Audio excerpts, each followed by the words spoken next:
The Grow My Cleaning Company podcast helps owners of cleaning companies just like you to grow your company and yourself so you can make more money and finally get the time and money freedom that probably got you into this business. Discover how to automate and create systems that allow you to grow like crazy without losing control. If you dig the show and want to show some love, subscribe, rate, and review on iTunes. It really helps. Enjoy the show. Grow My Cleaning Company, Cleaning Nation. Welcome to the Cleaning Company. Sorry, this is the first time I've spoken apparently on a microphone. Welcome to the Grow My Cleaning Company podcast. My name is Mike Campion. I have the lovely Krystal Cummins. For all of you on YouTube, you'll be able to see and verify. For you podcast folk, you're just going to have to trust that she is lovely. She is here. She is live. She started KC Clean, apparently with a K for the clean, November 19 in Atlanta, Georgia, serving both residential and commercial. She's since expanded to New York City. Krystal, welcome to the show. Thank you. Thank you so much for having me. My pleasure. So before we dive into any coaching, how did you get into the cleaning universe and how did you get into the Grow My Cleaning Company universe?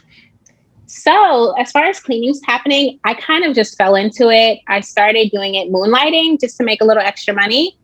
And basically it kind of grew. People kept referring me, loved the work that I was doing. And I said, okay, let's go ahead and make this legal, and turned it into something big. And since then it's growing and I absolutely love what I do.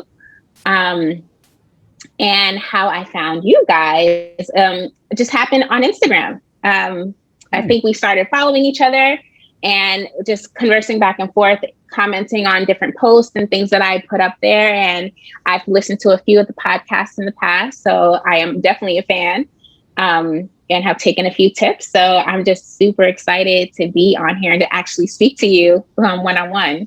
Well, I'm a big Krystal Cummins fan. She's a big Grow My Cleaning Company fan. It's going to be a party. I can't wait to dive in. All right. Before I lied, I said there's two questions. Before I've got one more random question. Then I promise I'll coach the crap out of you. What on God's green earth brought a girl from Atlanta to go wake up one morning? You know what? I need clients in New York City. How on God's green earth did that happen? They're not even close. I know. Well, I'm actually originally from New York. Okay. So I have a large base of family and friends and now clients up there. So I have a team that works up there. I have an office manager or operations manager up there who serves as the physical me up there. But yeah, so I handle getting the clients and scheduling and things of that nature. And then Candy, handles everything up there as far as coordinating the workers and being on job sites and things like that. But really just having the need, seeing how well I was doing here in Atlanta, and having people in New York see the work, because I'm always posting and commenting, and they're like, oh, we need you here. We need you here. And I'm like, oh, well, guess what? I'm here. So kind of just filling that need that people said they wanted. Beautiful. And no disrespect to our New York friends, but you don't have the New York. I'm not a big fan of the New York accent. Very just regular. I don't hear any accent. So I know. Did you have it? I get that all the time. Or did it just never pick it up? No. Well, I have another accent. My family is from Barbados, so I have a Caribbean accent. No, I don't even hear that.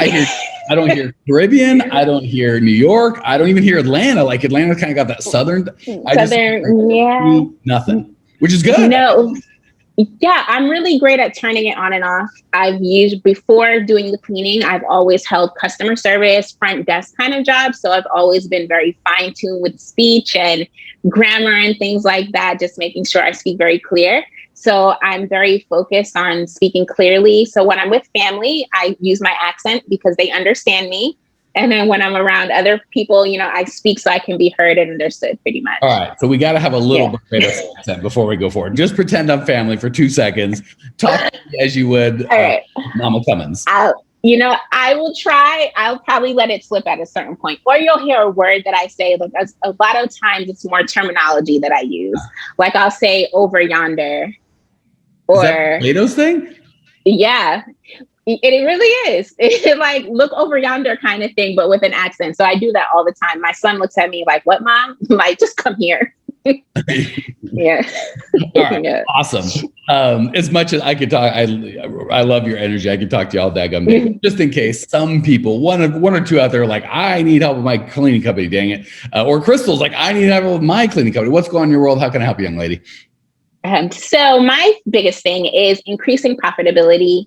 Now that I am in 2 different states, just making sure that basically I'm covering payroll. So I want to be able to cover payroll and then some, just so increasing that profitability, and just really making it worthwhile. Perfect. Let's talk profitability. And honestly, having done, I don't even know if we're at 700 yet, but I know we're way over 600 podcasts. I don't know if we've done more than a dozen or so on profitability. And the reality is that's the biggest thing, right? Like at the end of the day, people want to know how to grow and how to hire and market and all sorts of good things. I'm not knocking those, but at the end of the day, right, money, like there's some fine nonprofit organizations we could go work for, but if we're not making any money, like, right. Clear, right? Right. So let's talk profitability. I would say the most common mistake I see owners of companies do is having an unrealistic expectation of profitability. Right. So let's start there. A lot of times, many, if not most of us, start with, I was cleaning, right? Like I had a mop and some hope and that was my gig, right? And right. When we do that, we feel like our profitability is like 90 to 100%, right? Like that thing, the lady gave me a couple $100. I kept that was that, right?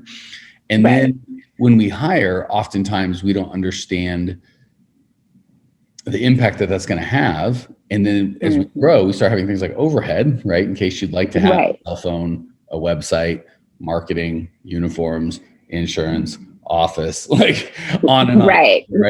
We don't count that. So what we coach to is a 20% net profit. So if you've got $10,000 in revenue, we would only expect a $2,000 profit. And that's assuming you have a real business that you're not working in, but you're working on. So you're doing 10 grand a month and you're like, I can't live on $2,000 a month.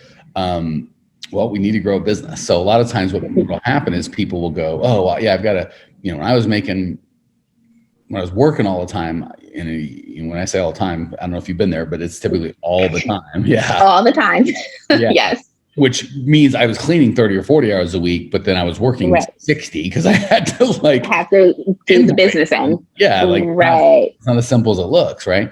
I'm doing the huge air quotes for those of you guys who can't see me. I was making $3,000 or $4,000 or $5,000 or maybe $6,000 a month, working 60 hours a week. And we feel like, oh, I kept all that, right? So then we grow our business to 10,000. We're like, how come I'm making less? Well, we're transitioning from a job to a business. And if I work at Walmart and they pay me $15 an hour, well, I'm going to keep most, if not, we won't even get into the government, but whatever the government leaves me, I don't have a lot of expenses. I might have to have shoes or clothes or whatever I wear, but I get to keep most of it. So first and foremost, I want people to get clear on how profitable they actually are. So if you're at 20% or above, and you're like, I ain't cutting it, I wouldn't focus on getting more profitable, because the only way to get more profitable is to cut labor expense, which is tough, cut overhead, which can make you more profitable today, but will usually cost you long-term, right? If I don't pay my liability insurance and say it's $200 a month, I'll be $200 more profitable this month. But God forbid something happens,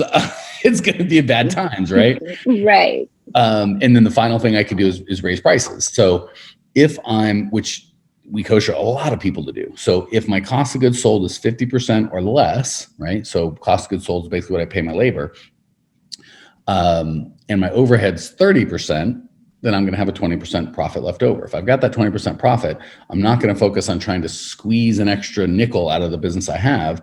I'm going to raise my revenue. So, I can't live off $2,000 a month. I know. But when you're doing $6,000 a month in revenue, you're cleaning everything. That's it, right? You're like, I can't work anymore. I'm working all I can work.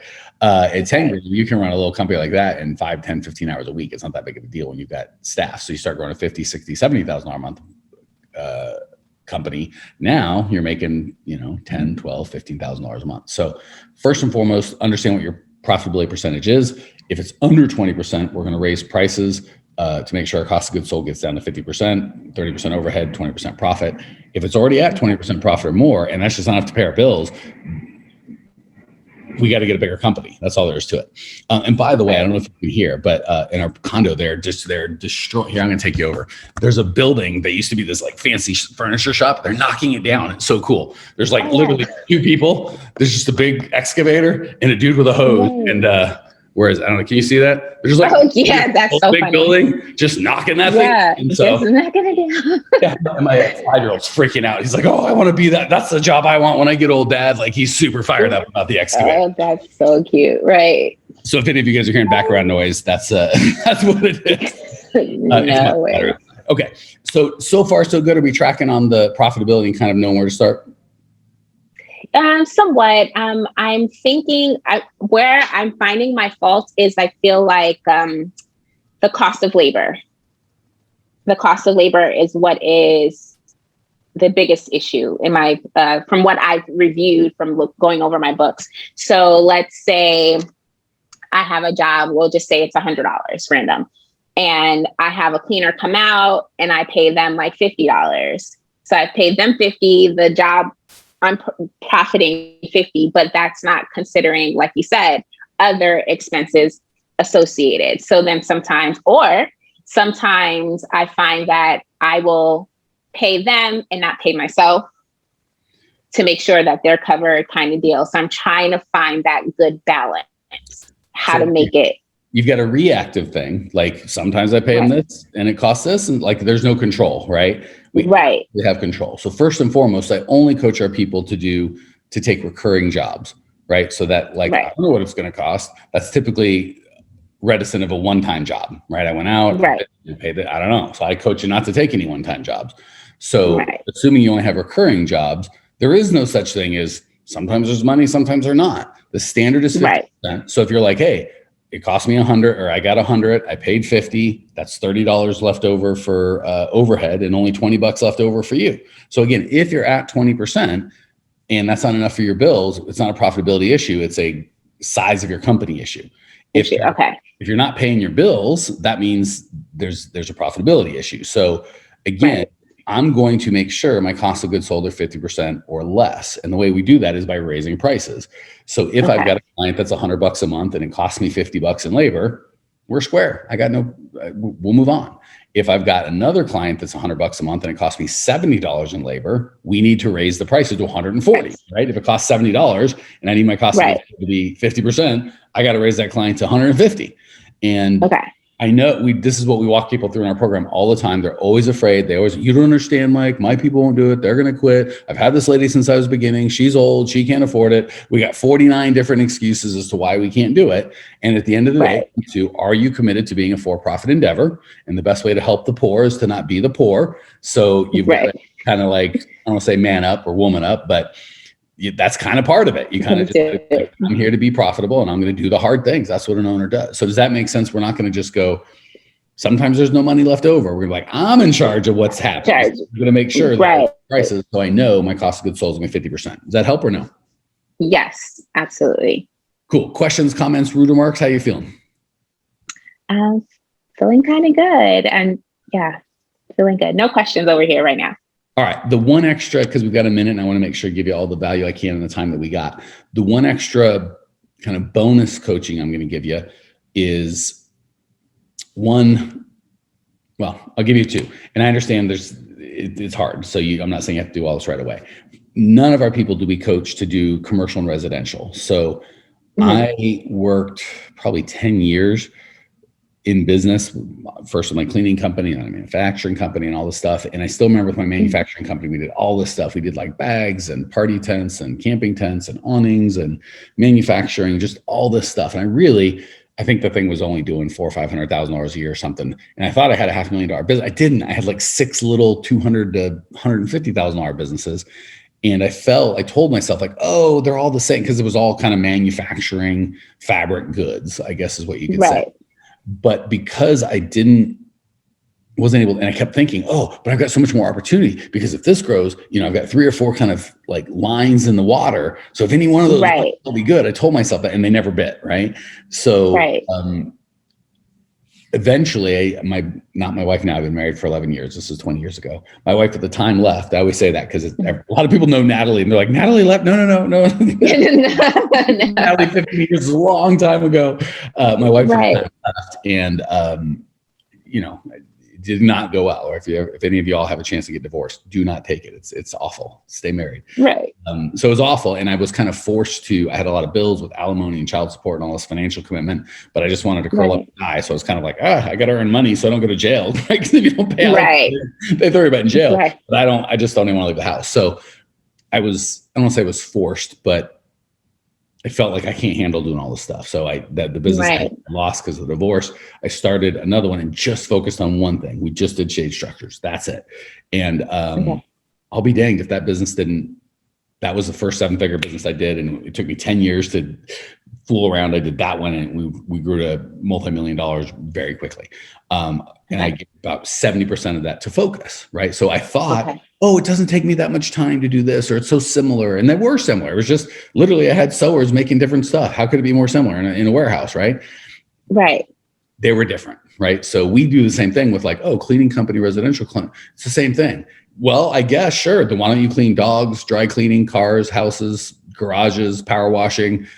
There's just because it has the word cleaning, it doesn't mean the same. So I have found faster growth and more profitability. Focus helps. So if it were me, I would pick the one I was going to do, and I would stop taking new. And I probably we'd have to do this offline and kind of go a little deeper into this. But I picked the one I was going to do. Doesn't mean I was going to fire everybody. What's your makeup? Is it like 80-20 heavy 1, 50-50? What kind of percentage you're working with? It's like 90-10. Like, which way? Commercial or residential? More residential than commercial. Okay. So easy way to go is probably, we'll kill the residential. Because again, what we don't notice is like now I'm working 24/7, right? Because residential pretty much 8 to 5, Monday through Friday, you kind of have your thing.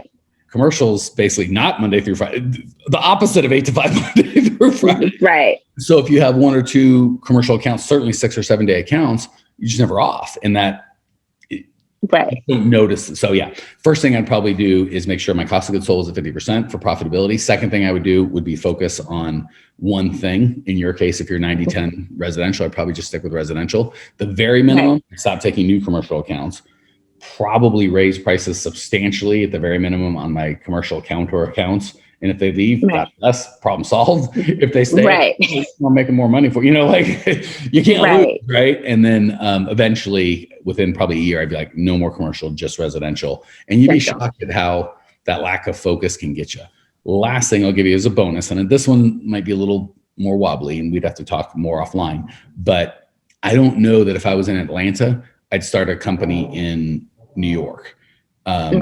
You do it because of the sexy factor, right? Like I'm in 2 places, I'm super cool. And I've been there. I've been like, I want to start a new place. And it kind of scratches our entrepreneurial itch, right? Like I feel important. It's cool.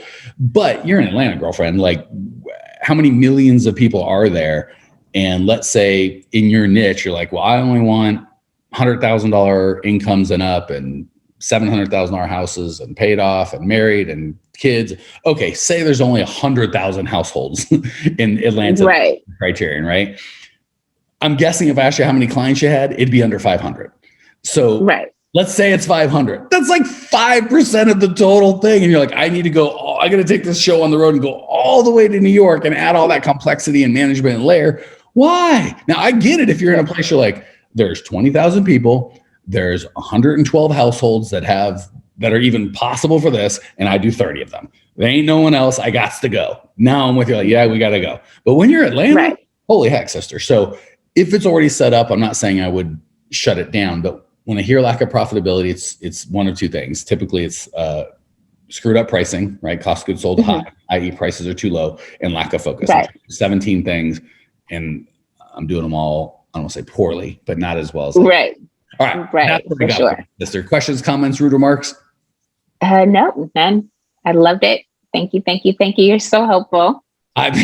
I've done this a couple of times, and I love owners of cleaning companies. And Krystal, your energy is awesome. So, Cleaning Nation, if this is scratching where you're itch and you're like, heck, I need more. I love this. Help. Go to growmycleaningcompany.com. We've got the free masterclass is amazing. We've got a 15,000 member Facebook group that's totally free. We've got like 600 of these podcasts that are totally free. All the resources that we put together for the last 5, 6, 7 years. We have an entire team of people creating resources and content to help you grow your cleaning company. Growmycleaningcompany.com. Check it out now. I will see you there. Well, here we are, the end of the podcast, and you made it. Great job. I've got a little bonus for you for sticking through with me, but like I mentioned before, if you got value out of this podcast and you want to show a little love, subscribe, rate, and review on iTunes, Spotify, wherever the heck you're listening to this thing. Share with a friend, share the love. And as a special thank you for those of you that stuck with me to the end, how about I give you my personal phone number so we can text? It's a great way for me to get to know you, your business, your goals personally. So shoot me a text now, 602-932-6431. That's 602-932-6431. I am the only one who responds to these texts, and I will personally respond to everyone I possibly can as long as this number is manned. Don't know how long we're going to keep this at the end of the podcast, so grab it now, 602-932-6431. Give me a text, say hey, can't wait to meet you.